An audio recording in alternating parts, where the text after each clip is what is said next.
en cours. Merci. Et pour terminer cette première série, Olivier Falorni. Merci Monsieur le Président directeur général. 9 jours après avoir subi une panne majeure empêchant de nombreux appels vers les numéros d'urgence, qu'il s'agisse du 15, du 17, du 18 ou du 112, Orange a présenté les conclusions de son enquête interne. Selon ce document, ce sont 11 800 appels, soit 11% du total d'appels qui n'ont pas été acheminés vers les services d'urgence. Ce sont effectivement, vous l'avez dit, des dysfonctionnements graves et même intolérables qui auraient conduit au décès de certaines personnes. Et je veux à mon tour faire part de mes plus sincères condoléances aux familles des victimes. Cet événement dramatique doit nous amener à reconsidérer le fonctionnement des numéros d'urgence, selon moi. Alors, quels enseignements avez-vous tirés de cette triste expérience et quels correctifs avez-vous apporté au fonctionnement des numéros d'urgence ?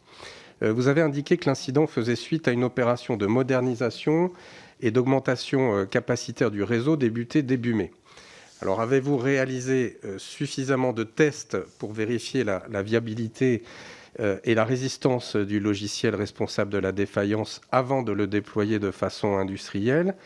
Et pourquoi les sites redondants, c'est-à-dire les sites appelés à prendre le relais en cas de dysfonctionnement, n'ont-ils pas rempli leur rôle ? L'attaque informatique a été écartée en tant que cause du dysfonctionnement, mais ce cas de figure pourrait néanmoins se présenter dans le futur. Estimez-vous être suffisamment paré face à ce risque? Et enfin, je voudrais aborder une question plus locale.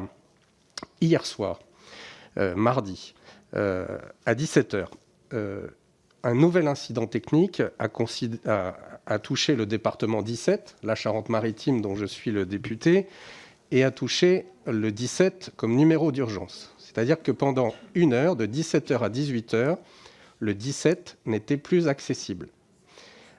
Avez-vous des explications sur ce nouvel incident grave, majeur, qui n'a touché que le département de la Charente-Maritime, mais pour lequel nous n'avons aujourd'hui aucune explication?